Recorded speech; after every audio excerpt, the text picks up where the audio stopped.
욥기 23장 1절에서 17절 끝절까지 23장 전체를 합독하겠습니다. 욥이 대답하여 이르되 오늘도 내게 반항하는 마음과 근심이 있나니 내가 받는 재앙이 탄식보다 무거움이라.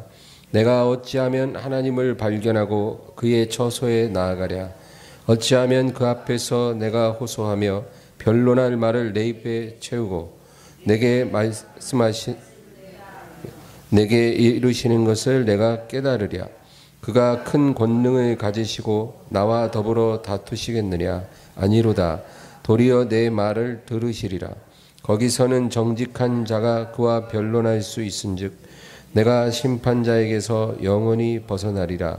그런데 내가 앞으로 가도 그가 아니 계시고 뒤로 가도 보이지 아니하며 그가 왼쪽에서 일하시나 내가 만날 수 없고 그가 오른쪽으로 돌이키시나 배울 수 없구나. 그러나 내가 가는 길을 그가 아시나니 그가 나를 단련하신 후에는 내가 순금같이 되어 나으리라. 내 발이 그의 걸음을 바로 따랐으며 내가 그의 길을 지켜 치우치지 아니하였고 내가 그의 입술의 명령을 어기지 아니하고 정한 음식보다 그의 입의 말씀을 귀히 여겼도다. 그는 뜻이 일정하시니 누가 능히 돌이키랴. 그의 마음에 하고자 하시는 것이면 그것을 행하시나니 그런즉 내게 작정하신 것을 이루실 것이라. 이런 일이 그에게 많이 있느니라. 그러므로 내가 그 앞에서 떨며 지각을 얻어 그를 두려워하리라. 하나님이 나의 마음을 약하게 하시며 전능자가 나를 두렵게 하셨나니 이는 내가 두려워하는 것이 어둠 때문이나 흑암이 내 얼굴에 가렸기 때문이 아니로다. 아멘. 오늘은 우리가 욥기 23장을 읽었어요. 욥기는 상당히 그 내용이 많은데 우리가 욥기 1장을 통해서는 욥의 고난이 어떻게 시작되었는가 그걸 알죠. 그리고 욥기 마지막 장 42장은 욥의 그 고난의 결말, 또 하나님이 욥을 어떻게 회복하시고 복을 주셨는가 기록되어 있어요. 그런데 이 오늘 읽은 23장은 욥기의 한가운데 있고 그리고 욥기를 지탱하는 가장 중요한 장입니다. 욥기에서 가장 중요한 장이 바로 23장이라고 볼 수가 있어요. 근데 여기서 보면 욥이 고백을 해요. 2절을 보겠습니다. 2절 다 같이 읽을까요? 오늘도 내게 반항하는 마음과 근심이 있나니 내가 받는 재앙이 탄식보다 무거움이라. 오늘도 내게 반항하는 마음이 있다. 이 말은 뭘까요? 어제도 있었다는 거예요. 어제도 내 안에서 화가 막 끓어오르는데 겨우 그 가라앉히고 잠자리 들었는데 오늘도 또 화가 끓어오르는 거예요. 여러분 그 이해가 되세요? 너무 억울한 거예요. 너무 억울해. 내 삶이, 내가 당하는 고통이 너무 억울하고 괴로워서 내가 어제도 겨우 그거를 억제하고 잠자리에 들었는데 오늘 또 화가 끓어오르는 거예요. 그리고 욥이 하나님 앞에 간절히 부르짖는 거예요. 왜 대답하지 않으십니까? 내가 이렇게 괴로운데 왜 아무 말도 안 하시고 왜 나를 구원하지 아니하십니까? 나의 고통에 대해 하나님께서 좀 설명 좀 해주시고 그리고 나의 이 고난에서 나를 구원해 주소서. 그런데 하나님이 침묵하십니다. 아무 말도 안 하고 아무 일도 안 하세요. 이거를 하나님의 침묵이라고 말합니다. 그래서 오늘 여기 3절에서 5절을 다 같이 읽어볼까요? 3절에서 5절. 내가 어찌하면 하나님을 발견하고 그의 처소에 나아가랴. 어찌하면 그 앞에서 내가 호소하며 변론할 말을 내 입에 채우고 내게 대답하시는 말씀을 내가 알며 내게 이르시는 것을 내가 깨달으랴. 하나님과 변론하고 싶은 거예요. 정말로 하나님, 제가 질문하고 싶고 하나님께 듣고 싶어요. 도대체 왜 이런 일이 내게 일어났는지, 왜 하나님이 나를 이렇게 괴롭히시는지 내가 하나님께 묻고 싶고 하나님의 대답을 듣고 싶어요. 8절 9절 읽어보겠습니다. 그런데 내가 앞으로 가도 그가 아니 계시고 뒤로 가도 보이지 아니하며 그가 왼쪽에서 일하시나 내가 만날 수 없고 그가 오른쪽으로 돌이키시나 배울 수 없구나. 뭐 아무리 하나님께 묻고 하나님을 찾아도 들을 수도 없고 볼 수도 없고 만날 수도 없어요. 하나님 아예 그냥 나를 버리신 것처럼 아무런 응답도 안 주시는 거예요. 여러분, 하나님은 원래 이렇게 말이 없으신 분이 아니거든요. 하나님은 그의 백성들을 위해 끝없이 선지자를 보내서 말씀하시는 하나님. 우리가 믿는 하나님은 말씀하시는 하나님. 과묵하신 하나님이 아니고 말씀하시는 하나님. 그리고 욥이 이제까지 만났던 하나님도 그런 하나님이에요. 욥이 기도하면 항상 말씀해 주시고 응답해 주시고 그의 귀에 말씀하시기도 하고 그의 삶으로 응답하시기도 하는 거예요. 하나님 신실하시고 은혜로우신 하나님입니다. 고백하고 기도하면 구하는 거 다 주시는 하나님이죠. 그랬던 하나님이 지금은 완전히 딴 하나님이 되셨어요.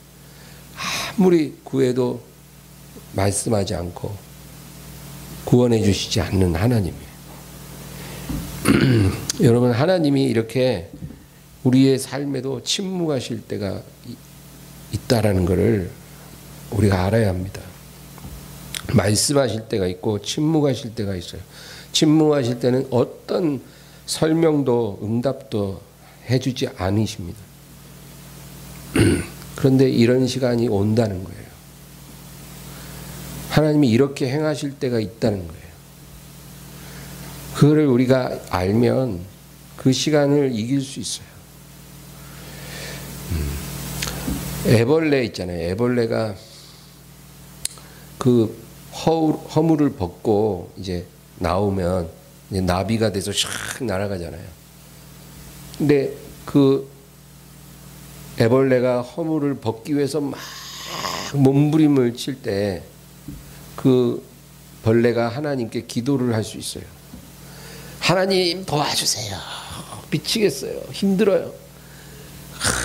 도와달라고 막 부르짖으면서 막 몸부림을 치는데 만약에 하나님이 응답하면은 안 되죠. 응답하면 안 되는 거예요. 그때는 하나님 침묵해야 나비가 되어 날아오르는 거예요. 뭐 부르짖는다고 바로 응답했다가는 나비가 되기도 전에 그냥 죽는 거예요.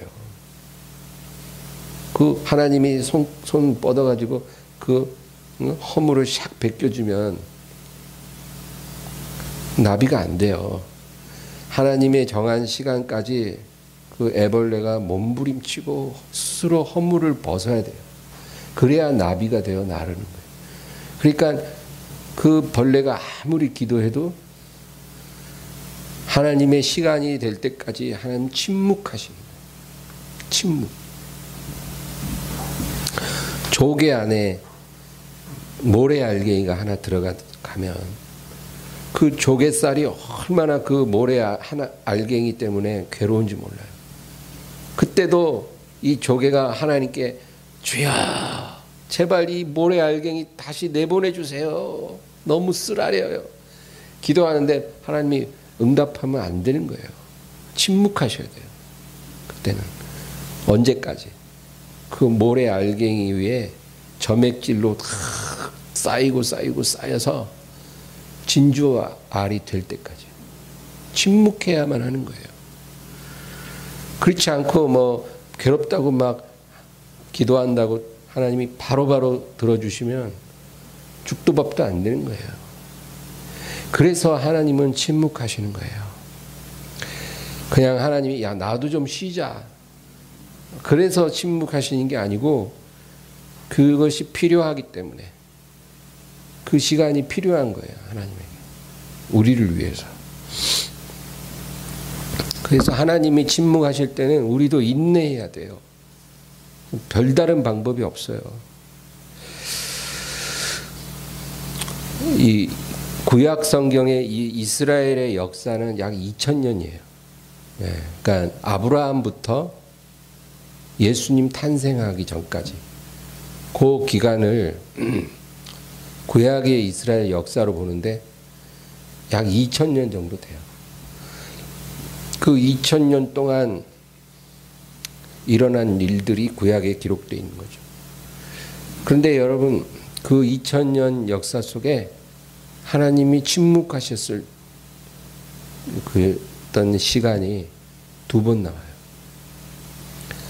한 번은 창세기와 출애굽기 그 사이. 그러니까 창세기는 요셉의 죽음으로 끝나잖아요. 그리고 출애굽기는 모세가 출생하면서 시작되거든요. 요셉의 죽음과 모세의 출생 사이 그 기간이 400년이에요. 400년. 그러니까 창세기와 출애굽기 사이가 400년인 텀이 있는 거죠. 그 기간 동안 기록이 없어요. 하나님이 침묵하는 시간이에요. 400년이 결코 짧은 시간이 아닌데 그 기간에는 뭐 아무 일도 없었어요. 선지자도 없고 하나님 말씀도 계시도 없어요. 하나님이 어떤 일을 이스라엘에 행하셨다는 기록이 없어요. 그냥 마치 하나님 안 계신 것처럼 하나님 주무시는 것처럼 그 400년이 흐르는 거예요. 그동안에 이스라엘은 애굽에서 종살이하면서 계속 번성하기 시작한 거예요. 바로 아래 압제를 받지만 수적으로는 계속 늘어나는 시간이에요. 그 400년을 하나님 침묵하셨어요. 두 번째는 구약의 맨 마지막 책이 말라기거든요. 이 말라기 선지자는 구약 시대의 마지막 선지자예요. 그 말라기 선지자가 활동한 그 시점부터 마태복음 1장에 세례 요한이 등장할 때까지 그때가 400년의 기간이 있어요. 그러니까 말라기와 마태복음 사이가 400년이라는 시간적 텀이 있는 거죠. 그 기간에도 하나님 침묵하셔요. 선지자도 없고 묵시도 없고 계시도 없고 아무것도 없어요. 그러니까 이스라엘 2000년 역사 속에 하나님이 두 번 침묵하는데 한 번은 애굽에서 이스라엘이 종살이할 때 400년 침묵하시고 또 한 번은 말라기 선지자의 활동이 끝나고 세례 요한이 등장하기까지 400년 침묵하신, 합쳐서 800년을 하나님이 침묵하셨다. 그러니까 2000년 역사 속에 800년 침묵이라는 건 굉장히 오랜 세월을 하나님이 침묵하셨다 그 얘기죠. 그러니까 우리는 뭐 1200년 동안 하나님의 많은 종들이 나와서 활동하는 이야기를 잘 알고 있지만 그러나 하나님이 아무것도 행하지 않고 말씀하지 않았던 침묵의 시간도 800년이나 된다는 것을 알아야 돼요. 그것이 이스라엘의 역사만이 아니라 우리의 삶도 그럴 수 있다는 거예요. 많은 시간을 하나님이 침묵하실 수 있어요. 기도해도 응답도 안 오고 아무리 기도하고 말씀 봐도 뭐 하나님의 감동이 오질 않아요. 하나님의 음성 듣고 하나님과 동행하고 싶은데 내 바람과 다르게 하나님이 나를 만나 주시지 않는 것처럼 느껴지고 그런 시간들이 우리의 인생에도 있다라는 겁니다. 근데 제가 그 400년 침묵이 두 번 있었다고 얘기했는데 제가 놀라운 사실을 발견했어요. 그 400년의 침묵이 끝나고 이제 하나님이 침묵을 깨고 일하시기 시작할 때 어떤 일이 일어나냐면 아기가 탄생했다. 공교롭게도. 그렇죠? 애굽에서 400년 종살이하고 이스라엘의 고통이 막 하늘에 사무치기 시작할 때, 점점 고통이 커져갈 때, 그때 누가 태어나요? 출애굽기 1장 모세라는 아기가 태어났다고 그랬어요. 그렇죠? 이게 하나님의 이제 일하심의 시작인 거예요. 아기가 태어나면서 하나님이 다시 일을 하셔요.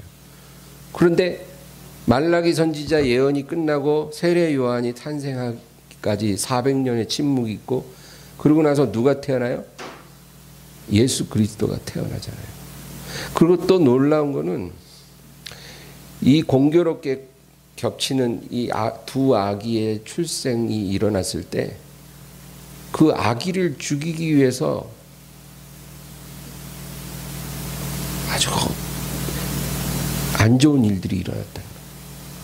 모세를 죽이기 위해 그 당시에 바로가 모든 히브리 사내 아이는 태어나면 무조건 나일강에 던져버리라고 그렇게 지시를 했거든요. 그러니까 여러분, 그 당시에 태어나자마자 나일강에 던져져서 악어의 먹이가 된 사내 아이가 얼마나 많았겠냐고요. 수많은 남자 아이들이 다 죽었어요. 그런데도 하나님의 계획 속에 태어난 모세라는 이 아기는 죽지 않았어요. 갈대 상자에 넣어져서 강에 띄었는데 바로의 딸이 보고 입양을 하는 그런 일이 일어나서 그 아기가 궁중에서 자라나는 그런 놀라운 일이 일어났죠. 하나님의 역사예요. 그런데 예수님 탄생할 때도 마찬가지. 예수님 탄생할 때 헤롯이 그 아기를 죽이려고 그 지경에 2년 된 모든 아기들은, 사내 아이는 다 죽였어요. 그래서 막 이 집 저 집 통곡한 소리가 막 울려 퍼질 때, 그런데 예수님은 그 꿈속에 지시하심을 받아서 애굽으로 2년간 피신했다가 돌아오시죠. 참으로 공교로운 공통점이에요. 그래서 제가 왜 이렇게 비슷한 상황이 반복될까? 400년의 침묵기도 그렇고, 한 아기가 태어남으로 침묵이 깨진 것도 그렇고, 그리고 그 아기를 죽이기 위해 많은 일이 일어났고, 그 아기를 대신해서 많은 사내 아이들이 무고히 죽임을 당하는 일들이 일어났다는 거죠. 그런데 여러분, 우리가 여기서 하나 생각할 거는, 하나님의 침묵이 아무리 영원할 것 같아도 그 침묵의 끝이 다가오고 하나님의 구원이 우리에게 온다라는 거예요. 침묵은 영원하지 않아요. 그리고 그 침묵이 끝날 때 하나님의 구원이 다가와요. 예. 이스라엘 역사상 가장 위대한 지도자가 400년 침묵 끝에 태어났어요. 그리고 온 인류를 구원하실 하나님의 아들이 400년 침묵 끝에 이 세상에 오셨어요. 그러니까 하나님은 침묵하시는 게 아니라 사실은 하나님의 시간이 되기를 기다리고 계신 거예요. 그리고 하나님의 구원은 다가와요. 그 믿음을 잃지 말기를 바라요. 아, 정말요? 기도해도 응답이 없고, 부르짖어도 아무런 말씀도 안 주시는 하나님. 그런데 여러분, 그것이 끝이 온다는 거예요. 그리고 하나님의 구원이 준비되는 거예요. 그리고 하나님의 이 구원은 우리의 간구보다 크다라는 거예요. 우리가 고통 가운데 하나님께 무엇을 구하든 간에 하나님이 준비한 그 구원 계획은 우리가 기도하고 구하는 것보다 훨씬 더 커요. 우리가 벌린 입을 다 채우지 못할 만큼 하나님의 계획은 크다라는 거예요. 여러분, 애굽에서 400년간 종살이하던 이스라엘이 그 400년이 흐르면서 점점 더 압제가 심해지고 고통이 더 커졌어요. 그러니까 이제 이 히브리 사람들이 하나님 앞에 막 부르짖기 시작하죠. 근데 어떻게 부르짖었을 것 같아요? 예? 하나님 저 먼 곳에 젖과 꿀이 흐르는 땅을 주십시오. 이렇게 기도한 사람이 있었을까요? 그런 땅이 있음도 모르는데 어떻게 기도를 했겠어요? 400년을 애굽에서 태어나 종으로 살다 종으로 죽고, 종으로 태어나 종으로 살다 종으로 죽고, 몇 대를 그렇게 살았던 사람들이 그 애굽 땅에서 종살이 하는 것 빼고는 다른 삶은 알지도 못해.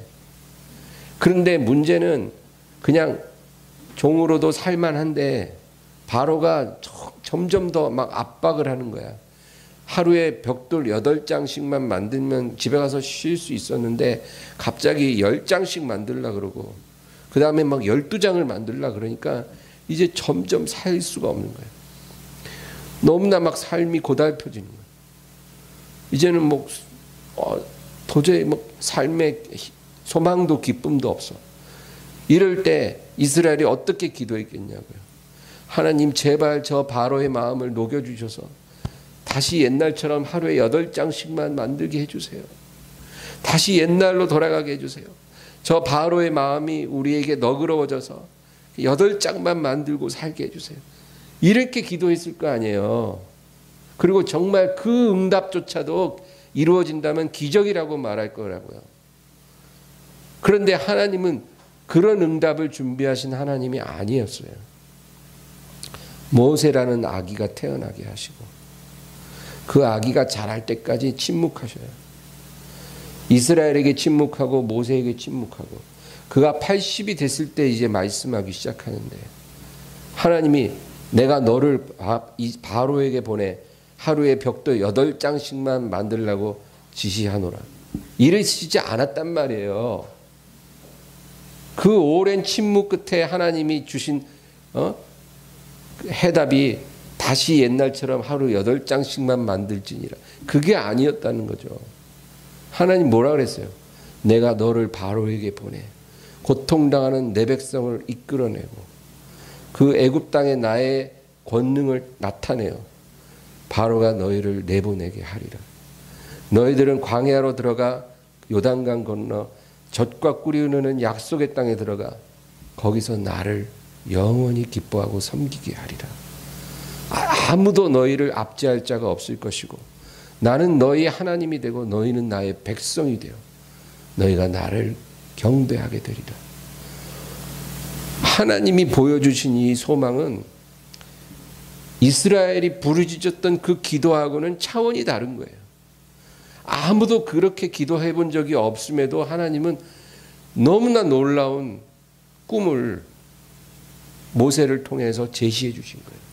너희가 나를 신뢰하면 내가 너희를 바로의 압제에서 이끌어내어 약속의 땅에 이르게 하리라. 그곳에 들어가 너희가 짓지 아니하는 성읍에 너희가 건축하지 않은 집을 얻고 너희가 파지 아니한 우물을 마시고 너희가 심지 아니한 포도원에서 너희가 채우지 아니한 물건들로 가득한 집을 누리고 너희가 그곳에서 나를 찬양하게 되리라.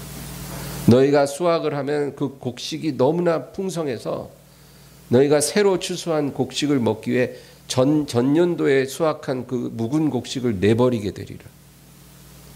하나님이 그렇게 약속을 하셨다니까요. 그런 하나님이에요.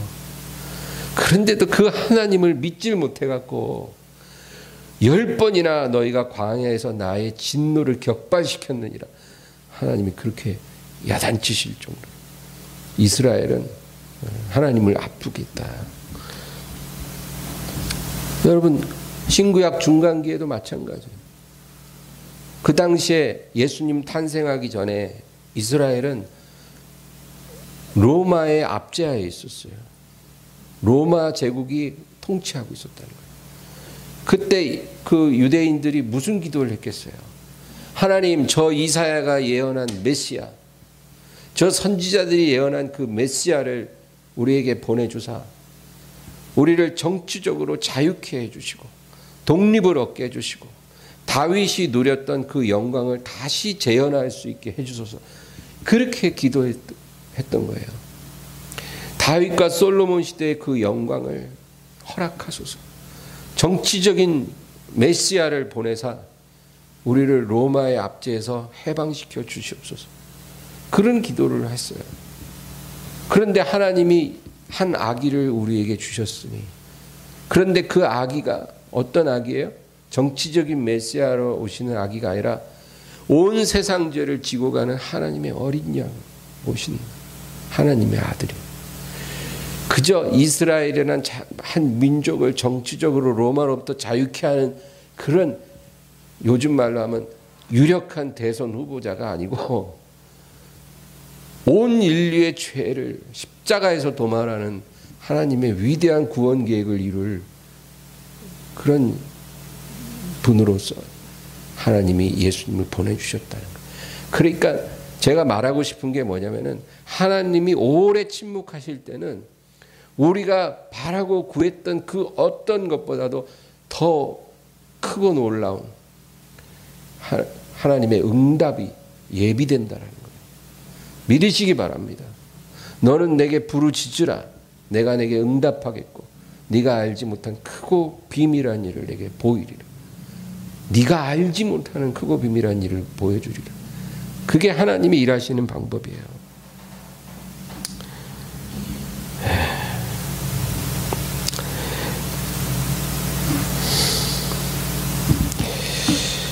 그리고 또 한 가지 중요한 거는, 우리 하나님이 침묵하실 때 우리가 인내해야 되잖아요.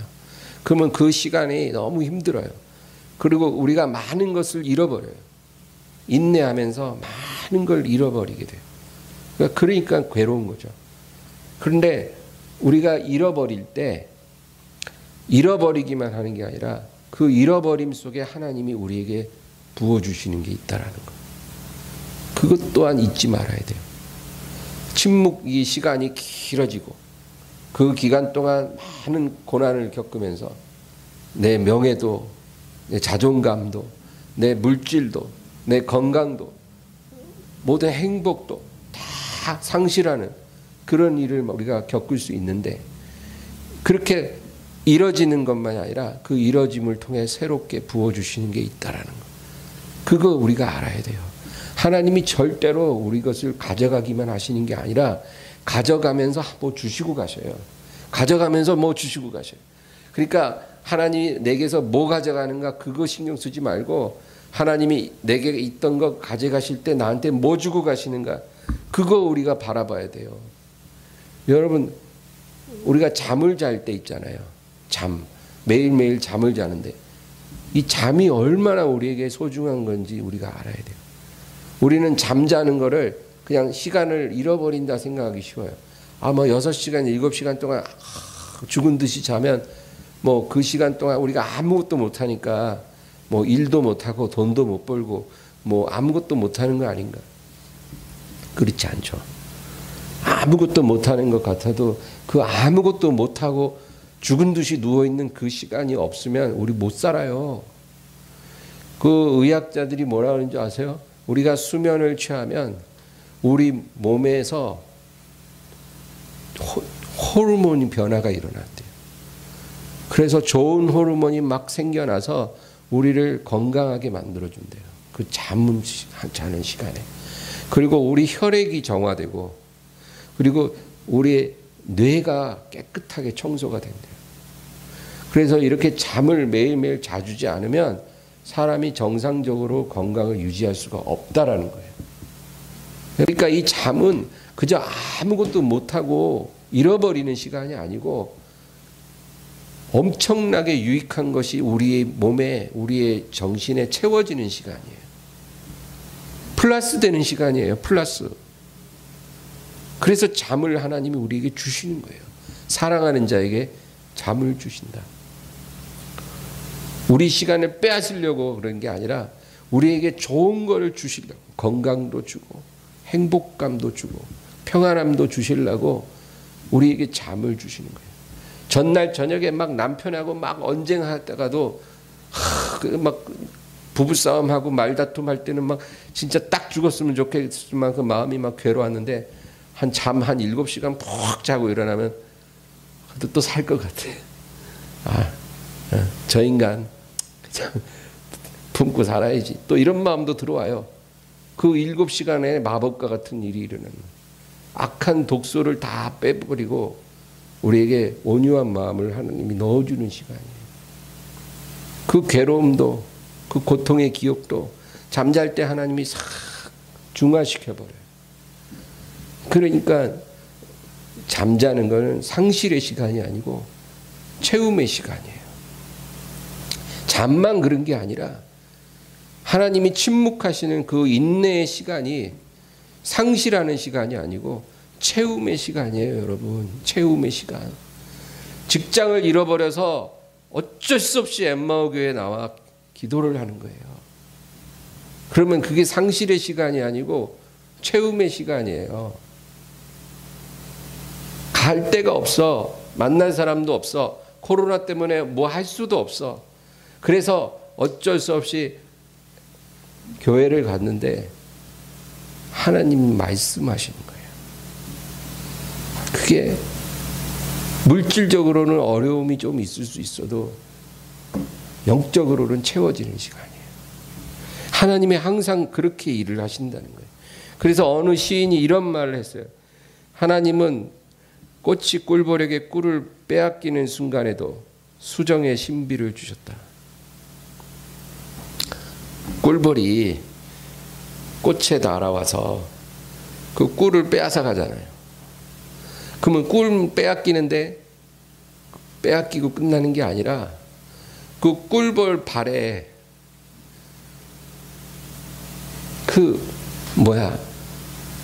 꽃가루, 암술, 수술, 그 수술 꽃가루를 암술에다 묻혀놓고 가는 거예요. 예, 꿀 빼앗아 가면서 꽃가루를 암술에다가 묻히고 가니까 그 암술에서 수정이 일어나서 열매가 생긴다, 그 얘기예요. 열매가. 그래서 그 수정을 통해서 그 꽃 핀 자리에 열매가 맺힌다 하잖아요.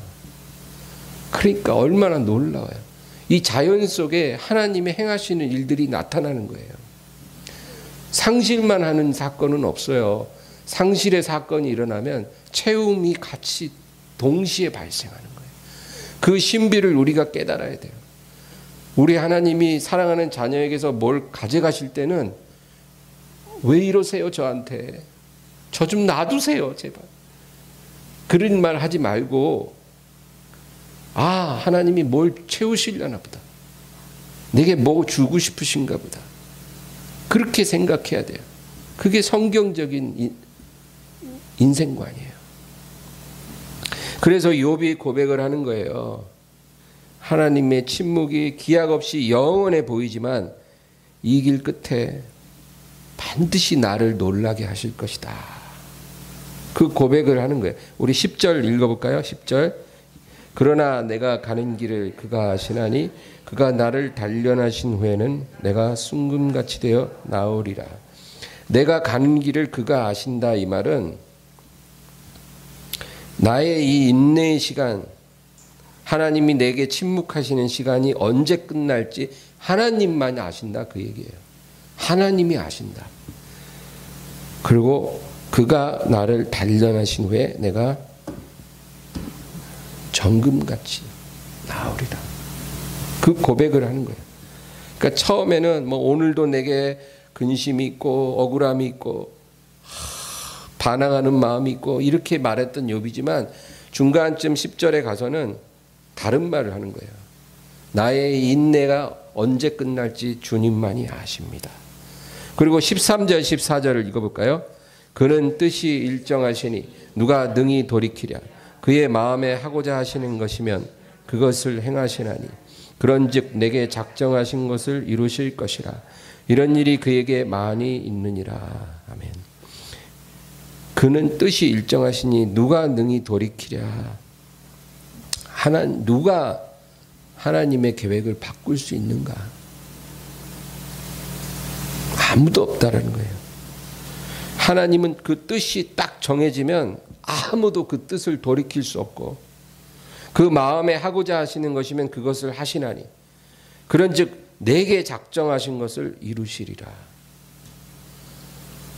하나님이 내게 작정하신 게 무엇인지 난 모르지만 이 침묵의 시간이 끝날 때 그것은 이루어질 것입니다. 그 고백을 하는 거예요. 15절에서 17절 읽겠습니다. 그러므로 내가 그 앞에서 떨며 지각을 얻어 그를 두려워하리라. 하나님이 나의 마음을 약하게 하시며 전능자가 나를 두렵게 하셨나니 이는 내가 두려워하는 것이 어둠 때문이나 흑암이 내 얼굴을 가렸기 때문이 아니로다. 이게 결론이에요. 그러므로 내가 그 앞에서 떨며 지각을 얻어 그를 두려워하리라. 하나님 앞에서 떨고 지각을 얻어 하나님을 두려워할 것입니다. 이 말은 하나님을 알게 되므로 하나님을 진정 두려워하게 됐다 그 말이에요. 지각을 얻어 하나님을 두려워합니다. 하나님에 대한 지식으로 인해서 하나님을 두려워하게 되었습니다. 여러분, 우리가 하나님을 제대로 알면 알수록 하나님을 두려워하게 돼요. 그걸 경외라고 말하는 거예요. 그냥 두려움이 아니에요. 여기서 사람들이 갖고 있는 그런 일반적인 두려움이 아니라고 말하잖아요. 17절에 보면 이는 내가 두려워하는 것이 어둠 때문이 아니고 흑암이 내 얼굴이 가렸기 때문이 아니라는 거예요. 우리가 캄캄한 밤에 혼자 산길을 걸어가면 뭔가 두려움이 있을 수 있잖아요. 그렇죠? 그런 두려움이 아니라는 거예요. 이 두려움이. 지금 욥이 말하는 두려움은 그런 두려움을 말하는 게 아니라 하나님을 알게 됨으로 생기는 두려움이라는 거예요. 그게 바로 16절에 15절에 그러므로 내가 그 앞에서 떨며 지각을 얻어 그를 두려워하리라. 하나님이 나의 마음을 약하게 하시고 전능자가 나를 두렵게 하셨습니다. 여러분,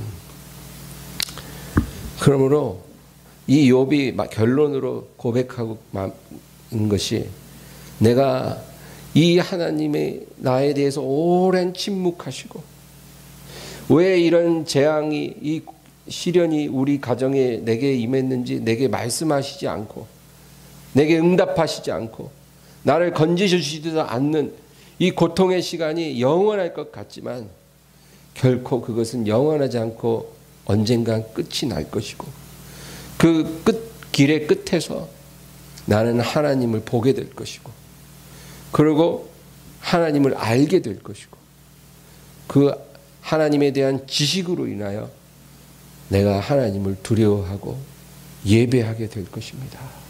그 고백을 하는 거예요. 여러분, 이 욥의 고백이 우리의 고백이 되기를 하나님이 원하시기 때문에 이 욥기가 기록된 거예요. 우리의 신앙도 이런 길을 걸어가게 될 거라는 거예요.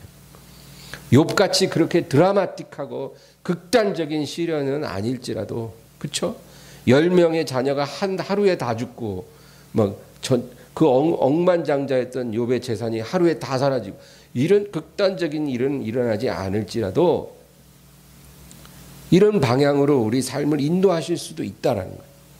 밑바닥까지 내려가게 하시고 아무 말씀 안 하시고 끝없이 침묵하시는 그런 시간이 왔을 때 여러분 낙심하지 마세요. 하나님이 우리에게 주시고자 하는 게 있어요. 상실할 때 하나님이 채워주셔요. 그리고 하나님에 대한 지식으로 말미암아 하나님을 두려워하게 하시고 하나님을 예배하게 하시는 그런 역사가 일어나는 것입니다. 오늘 이 말씀을 기억하면서 우리도 이 길을 잘 걸을 수 있게 해달라고 우리 간절히 기도하겠습니다. 주여, 주여, 주여.